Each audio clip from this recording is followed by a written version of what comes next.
Yeah, that audio scratchiness seems to be a consistent thing every time I die. That wasn't always the case, was it? I'm pretty sure that only started cropping up later on in the playthrough. Maybe that actually coincides with the update that they had. I'm now at version like 2 point something, and it was on version 1 point something earlier. So maybe that update introduced that audio glitch. Well, I have a little bit of currency now, so I might as well continue forking my way through this tree. Yeah, I could definitely use more potent health elixirs. But I also really want that damage upgrade. Yeah, a 33% boost to my damage, that's too good to pass up. I'm making my way toward you, honey. Let's see, how far exactly did I make it? Right, so yeah, basically this entire leftmost pathway up here was just for that perk. Oh, right, I should actually check out what that is. I forgot about that. High density bullets increases your cannon's damage by 20%, but it reduces the ammo capacity by 2. I don't think that's a worthy trade-off. I'm trying to think. 20% more damage per shot. Does the math work out for that to be categorically better? Even if it did, I still don't think I'd like that because it means that every time I fired the cannon, it would have to count due to my decreased shots, and I'm not exactly good at timing and firing it well, so for me, this would be purely deleterious, I think. So yeah, I'll be passing you up. And, I guess I'll check out this right pathway over here, this glowing one. Maybe that'll manage to take me to the boss.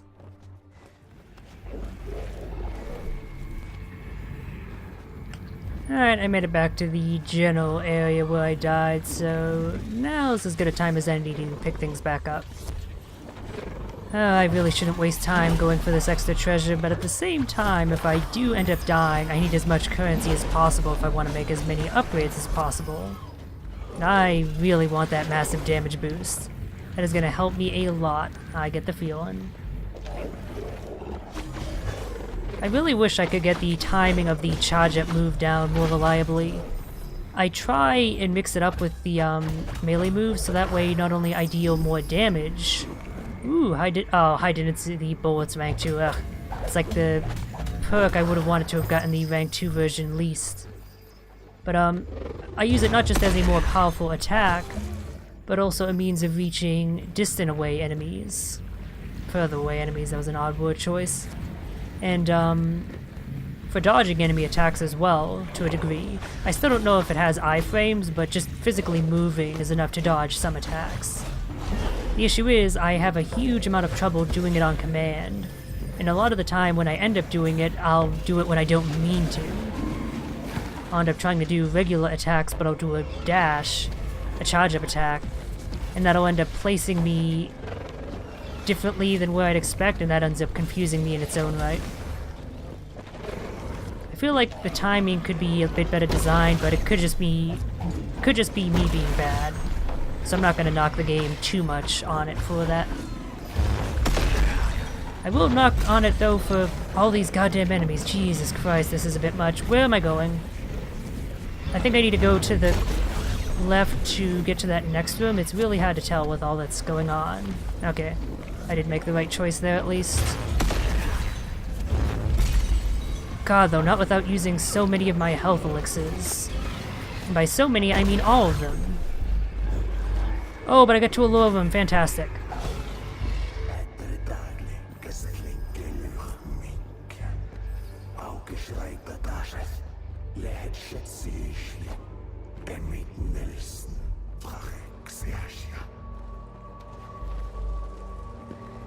Alright, Emmett Nelson, that's a name to be on the lookout for, I guess.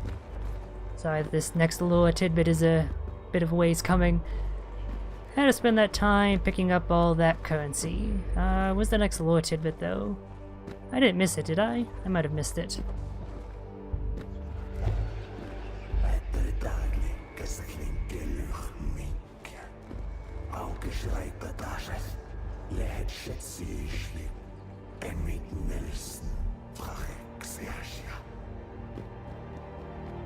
Oh, no, interesting. It's a lure room where there's only one lure node. I wonder why that is. And yep, shortcut. I haven't been here from the other side, but just the way it was configured, I figured that would be a shortcut. If only because, with the boss right there, they do need to give me a clean route to run through. And if that wasn't a shortcut, there really wouldn't be one. So it was just deductive reasoning. Yes, I'm brilliant. You can congratulate me on that later. I like that the path to the boss also doesn't run into those upgraded areas either. So as far as the enemies on the way go, I only have to deal with the basic tier, not the upgraded ones that give me so much trouble. For that, I am incredibly thankful.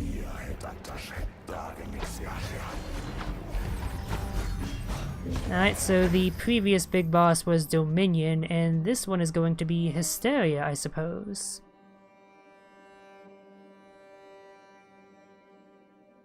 I'm curious what the third would be then. I'm trying to think of what theming they could have, because I can't think of too much of a relation between Dominion and Hysteria. I guess maybe like it's kind of a... Oh, these things are gonna come to life, aren't they? They're gonna be part of the boss.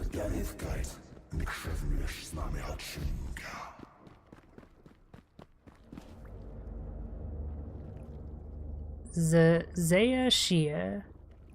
Hey, it's this green rotting Skeletor. This is a figure that's shown up in quite a few of the promotional materials.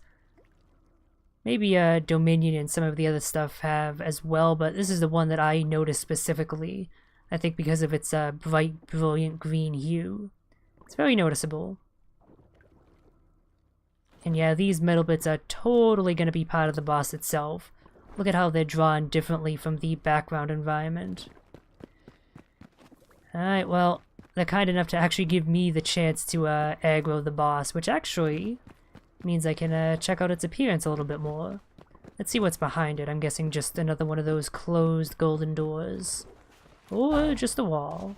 I wonder if it's worth trying to cheese my way up here. Probably not. There's unlikely to be anything of worth there. So yeah, let's get a closer look at him. Got a lot of technology going on here, which is rather unusual for Eldritch-related stuff. Well, then again, not really, as I said before. In Lovecraft's own stories, the non-godlike alien races had advanced technology and stuff. In some cases, it depends. Like the Elder things, they didn't have spaceships, they just traveled through space themselves, being able to survive the long journey. But then you have, say, the crab-like people, the Mygo, who do have spaceships. And even end up bringing humans along with them. Perhaps not in one piece, though, or in one much smaller piece, which is to say, only their brain. Speaking of brains, this fella's looks like it's hurting quite a bit. Let's see if we can help with that. Give a nice, relaxing massage.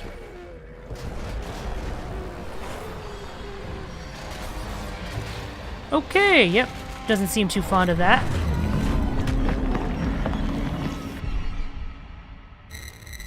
Well, that's certainly one way for my first attempt at a boss to go. Yeah, I could tell nothing good would come of being hit by that giant-ass hammer. Unfortunately, I wasn't able to get out of the way in time.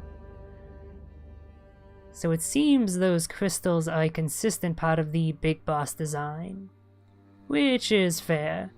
I imagine they probably did that so you would always be able to easily tell what you need to hit. If they didn't have those and just had you strike specific parts of their body, with all the chaos going on, especially in the later parts of the fight, it could be difficult to tell where those later parts are, like where exactly you need to hit, you know? But here you have a very clear, glowing target. And I just realized I unlocked this other section of the tree, the propulsion engine part. Let's look at the bonuses over here. A luck boost. Critical hit damage, more energy, that's definitely worth going for considering I keep running out of it. My cannon can land critical hits, oh. That combined with a boosted crit chance, that could be powerful indeed. I think though I'll focus on that melee damage boost though. That is just something that's going to be generally useful. And I'm pretty close to it. Sadly, unless I explore elsewhere, I don't think I'll be able to pick it up before attempting this boss. You know what, usually when I come across a boss, I like to do all my attempts in one go, even if it would be better for me to go elsewhere and try and gain a little bit of strength first. Just because that's how I prefer to do things. But since I died so quickly, I don't even really think of that as properly encountering the boss, so you know what? I'm gonna explore elsewhere first. See if I can't pick up a few more perks that might help, some more currency, and basically just finish mapping out this second area here. I'll cut back when I've got to someplace new, or anything interesting. Alright, Eastern Pilgrimage. I don't think I've ever explored this section of the map. Quite fortunately, it looks like it has the basic tier of enemies, so I shouldn't be at too great a risk of death here. I really don't have any trouble at all dealing with these basic ones. It's the upgraded ones that are so lethal. You know that by saying that, I am sorely tempting fate to just have me die immediately due to some tough encounter that I'm totally not expecting, so I should probably be keeping my mental guard up. Hopefully there ends up being something useful off in this direction. I imagine it'll just be a perk, so it's gonna be pure luck as to whether it is useful or not. That is something I wonder if the perks from the perk shrines, I think I mentioned this thought before, as to whether or not they are fixed or random. I would guess probably random from a list.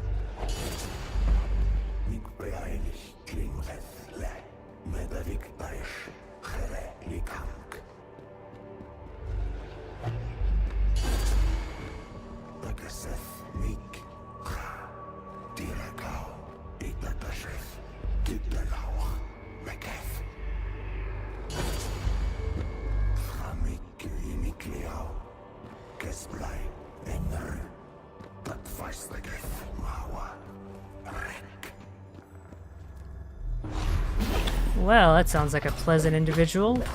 I'm guessing that's the, whatever the hell his name is that ended up becoming Hysteria. And, again, I'm pretty sure that everything that my patron Elder God is telling me is complete bullshit. Like, I don't know, maybe he did that, but if we're talking about the people he's killing, even if they were innocent women and children, they would have to have been eldritchly aligned, which means they are, default, not good. Like, that's kind of the thing with Lovecraft, is that if you're associated with the, Elder Gods in any way, you're no good. Which, taken on its own doesn't actually seem like a bad thing, but when you actually realize what that means in the context of Lovecraft's writings, it's kind of awkward. Because, inevitably, most of the people associated with the Eldritch stuff, at least who were humans, tended to be, minorities. Especially racial minorities. Or if not minorities per se, then trashier white folk. You know, lower class people, rather than Lovecraft's preferred upper class crust. I meant to say caste, but crust is honestly a better word to describe people like that. So yeah, like, taken on its own, it's not really a bad thing, but in the context of Lovecraft's writings, anything involved with eldritch or magic stuff being bad was basically his way of, again, just expressing his racist views. That's one of the problematic things about Lovecraft, is he was an interesting writer, not necessarily a good one. But anything good he did do is kind of tainted by his horribly bigoted views. And it is a shame. Okay, we have another endless area. It's probably going to be a perk here. I wonder if all previous perks I picked up from perk shrines have been from these endless areas. I haven't been paying attention to know if that's the case or not, but that would make sense. An extra bit of challenge for an extra bit of bonus. Knowing how these areas tend to go, I think I'm just going to try and rush through as quickly as possible. If I can make it to the perk shrine, then I win. Even if I die immediately afterwards, I'm fine. So long as I manage to pick up that perk, so yeah, that's what I'm gonna go for. But yeah, that is one of the, as I was saying, to continue that previous, that's one of the issues with Lovecraft's works. But only his works, necessarily. Now, any other writers who make works in his fictitious universe do of course have the license to be just as equally horribly bigoted. But they don't have to be. And that's an important thing to note. And that's why, even if his writings may have been pretty bad, Lovecraft still did a bit of good by channeling his creative energy to making such a strange and evocative universe. It gives writers a decent toolkit for writing their own, hopefully non-bigoted stories. And that's why I think Lovecraft is a significant and worthwhile writer, even if his actual works aren't necessarily the best at times.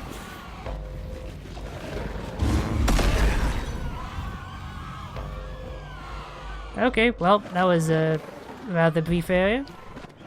Just gonna deal with these last few stragglers and check out another corner of the map.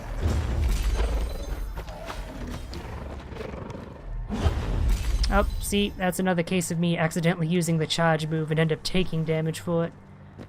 Okay, so where do I go next? Because I've explored everything over here. There, that little glowing square there would just lead back to the first greater area. I guess I'll head back to the vertical column room and check out that lower rightmost pathway. Probably another perk off in that direction.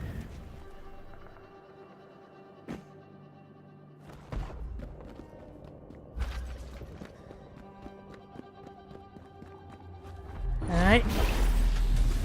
Now it seems I'm in a bit of a more difficult area. Probably gonna encounter those deer enemies here, which might not turn out all that well, considering I don't have full health and I'm missing a health flask. Oh! Well, speaking of lesser bosses, there's one right up here.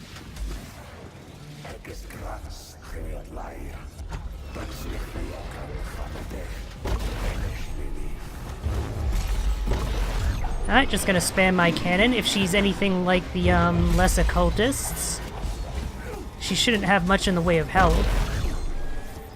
She still has a fair amount of health. I don't think I'm doing bad though by spamming my cannon shots. Oh, not enough energy, there we go. And I am taking out... Oh, I'm gonna die here. Which sucks because I'm actually pretty close to taking her out.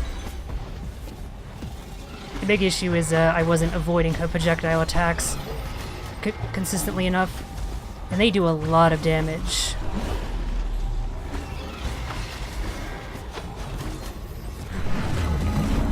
So close.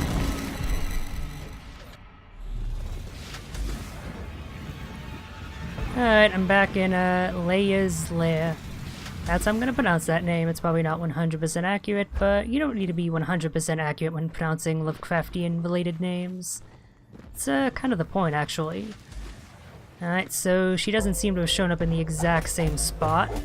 I guess I'll have to do a little bit of hunting for her. Oh, she's attacking me though, so she's somewhere here. I think she might be in that uppermost room. Trying to lock me in place, are ya? That's not gonna work. There she is. Oh, that is an inopportune place indeed. Can I knock her down somewhere else? I'd like to have her in a spot where it's going to be easier to hit her with my cannon. I mean, I guess if I go all the way over here, that works, but not as well as I'd like. Wow. That was like a game of Arkanoid there, just being bounced around like a pinball. Third time's the charm, right? Well, maybe not in Eldritch terms, but I'm hoping this'll go well. I think a big part of it's going to come down to exactly where she chooses to spawn. If she ends up being in a difficult to reach position like she was previously, I'm going to have a rough time. But this seems to be a pretty good spot. So again, just going to use the cannon immediately to deal a whole bunch of damage. Hopefully prevent her shield from regenerating too much. And taking out some of her cohorts. Okay, wow. I must have gotten hit by a projectile without realizing it because I took a lot of damage there. Yeah, I do wish that cannon knockback was a bit reduced. There's a perk for that, but I don't think it's worth unequipping some of my other stuff. Yep, see, her shield started regenerating, which just ends up making my job all the more difficult. That's why I need to be so aggressive. I guess those barriers are nastier if she... Good lord, that's a lot of damage. If she ends up trapping you in there while hitting you with her projectiles. That's the danger there. Wow. My first time went well enough, I didn't think I'd be having this amount of issues with her, but hey, there you go. It's always the interesting thing with video games is, if you only end up fighting something once, and you're successful, you never really get a good measure of how difficult that thing really was. Because it is entirely likely, and in my case it often is the case, that you just ended up getting lucky that first time, and for whatever reason, whatever confluence of events had an easier overall time than you should have, and it's when you end up attempting it a second time, or even more, that you end up discovering the true difficulty, as the confluence of circumstances is different, and not nearly as in your favor.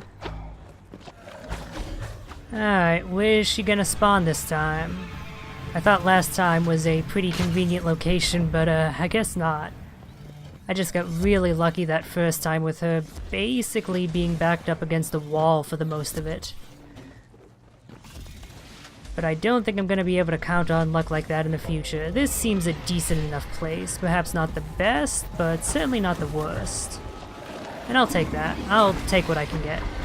So I think I'll try and save my cannon uses for when I'm far away, simply to do a little bit of damage to make sure that his shield doesn't start regenerating. I think that is a better overall use of the cannon than just firing it willy-nilly as I have been. And immediately, as soon as I take that tactic, I am doing a lot better. That's a good sign. It's nice to know that you're doing the right thing. The effective thing. The proper thing. The good thing. The thing that leads to victory. Victory that is almost here. I have 2 more shots. Just gonna fire 1 to be safe. And I should have this, and what do you know? Aw, thanks, Llaeyea. And hey, Elder Shard Fragment. It's a kind of an odd wording choice, isn't it? Shard and Fragment both basically mean the same thing, but you're basically just saying piece of an Elder thingy, which isn't exactly the most elegant naming convention, but it is what it is. So if I have 1 here, presumably there's another 2 mini-bosses around that I can take down. Still not sure whether to refer to these enemies as bosses or mini-bosses, because you end up having the regular enemies, then you have the advanced versions like the Lith variants, that are basically mini-bosses. Then you have the enemies that are further beyond that, like this advanced cultist lady, which is why I call them bosses, and then you have the proper big bosses, which are story-based, and are large markers of progression. So yeah, I guess I'll refer to them as that. Enemies, mini-bosses, bosses, big bosses. Yeah, these enemies are just gonna keep spawning, aren't they? I don't know if there's a reason to continue exploring this area. There could perhaps be a perk shrine somewhere here. That is always a possibility. But I don't see any markings, and it doesn't connect to anywhere else on the map, so I'm just gonna assume that that's not the case, and thus avoid potentially wasting a lot of time. Even if it is a perk shrine, that doesn't exactly matter all that much, because I can get perks from other sources, so... Alright. Looks like I have a path leading up there, a path even further to the left over there, and a path to the lower left off in this direction. I guess I'll start at the bottom, since I'm already there. Bottom left it is. I'll be honest, I am a bottom-loving kind of person, so it's appropriate. Okay, so I've made my way over to the general vicinity of where I said I wanted to explore, so let's cut back in. Locked by the, whatever the hell it's called. Can I actually get a look at it? No. I can only see it at the perk screen. I have a hard time remembering what these abilities are actually called in the game's terminology. I guess I'll just call it the air dash for convenience. So I guess I'm gonna do best like I did in the previous Endless Horde room, and simply rush through, only stopping to take out enemies every now and again or pick up one of these corrupted treasures, and basically just running through until I get to whatever lies at the end. That worked for me last time, there's no reason why it wouldn't work for me this time. And hey, what do you know, here's a perk. Harvester. I love that video game. It's not super well designed and sometimes it's a little bit too edgy for my taste, but it's a pretty unique game and definitely worth playing if you can stomach adventure games. If my description, as vague as it is, interests you at all, I do recommend going into the game blind. Okay, I'm gonna die here. As long as you're not squeamish, that is. It is a fairly violent video game, but it's best gone into as blind as possible just so that you can experience its weirdness as fresh as humanly possible. Alright, well, I somehow managed to make it out. Not exactly in great condition, but I'm still in good enough shape to continue exploring, I think.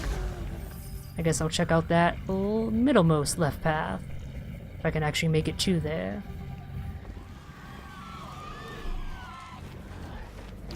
Alcove of Grief. I have been in this little sub-area before, haven't I been? Yeah, I think so, when passing on through to my way to the ability shrine. I'll be honest, as far as areas in this game go, I think I've experienced the least amount of grief here. I think I only died, what, once on my way to the ability shrine, which, is actually not bad by my standards. Okay, a whole bunch of loud noises, that means a whole bunch of enemies are coming in. Meaning I'm probably gonna die soon. Considering I don't exactly have much in the way of health resources, I might as well just spam my cannon. Oh, that's not gonna save you though.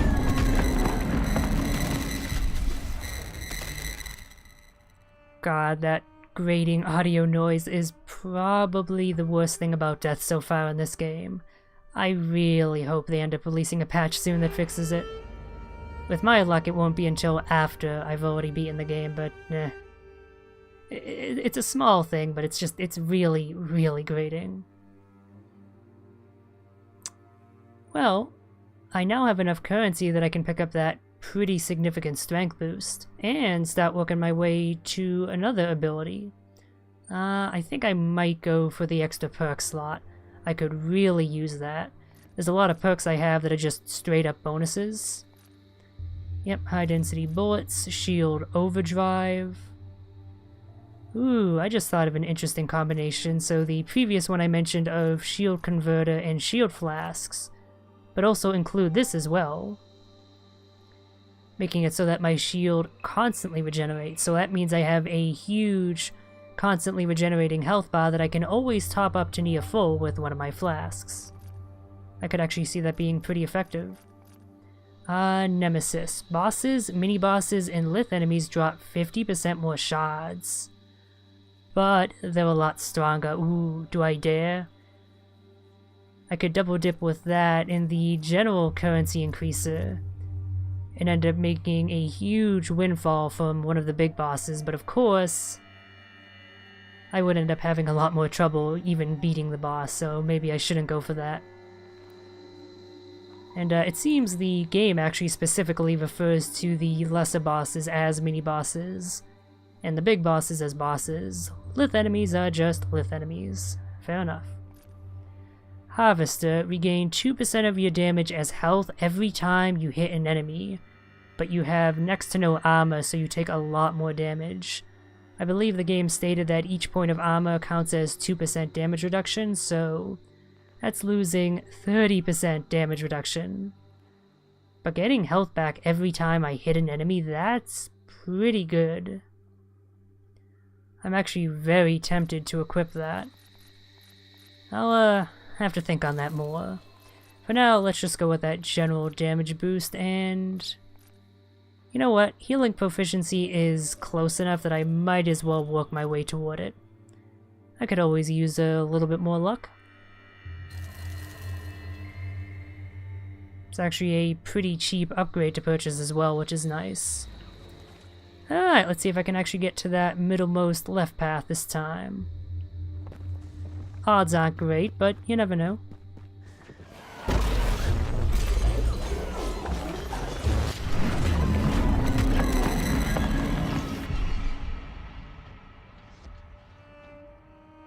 See what I mean when I said the odds weren't good of me actually getting over to that area? Sheesh.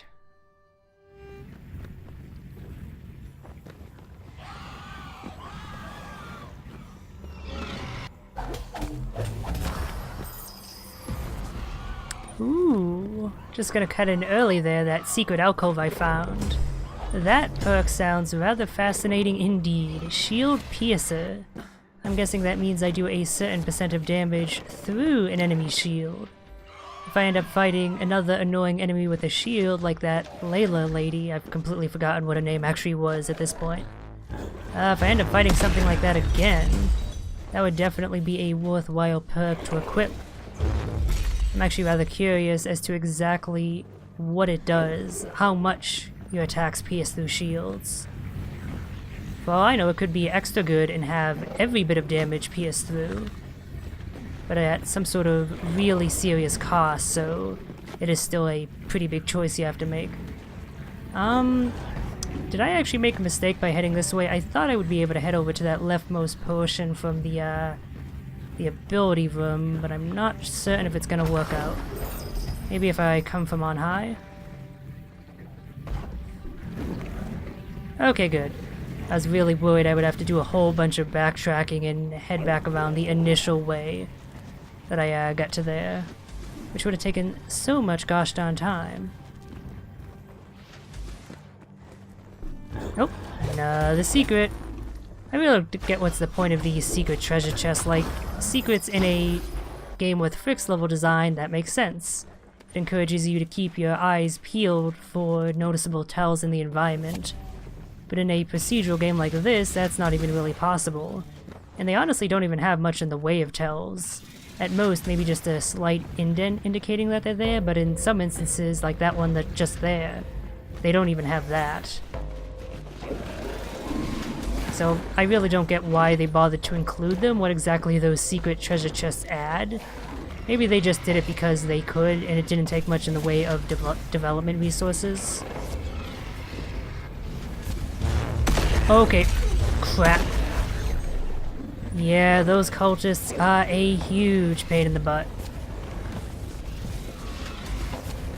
They may not be too dangerous directly, their shots aren't nearly as powerful as that one mini-boss's version, but they act as really dangerous support to these enemies.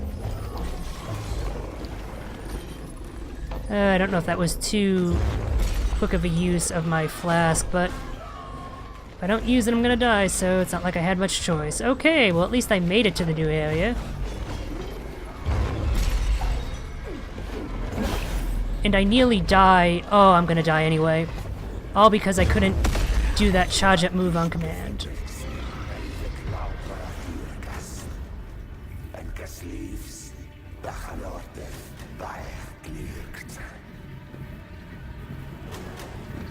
Oh no, we have a mini-boss version of the Screamer.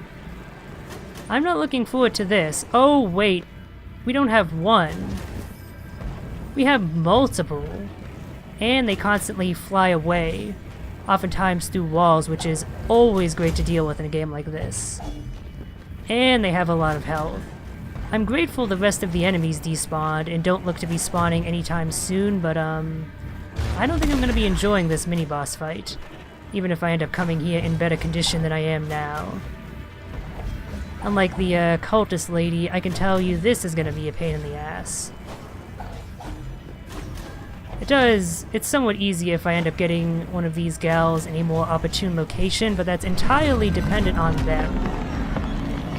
And they can still end up killing me rather quickly too.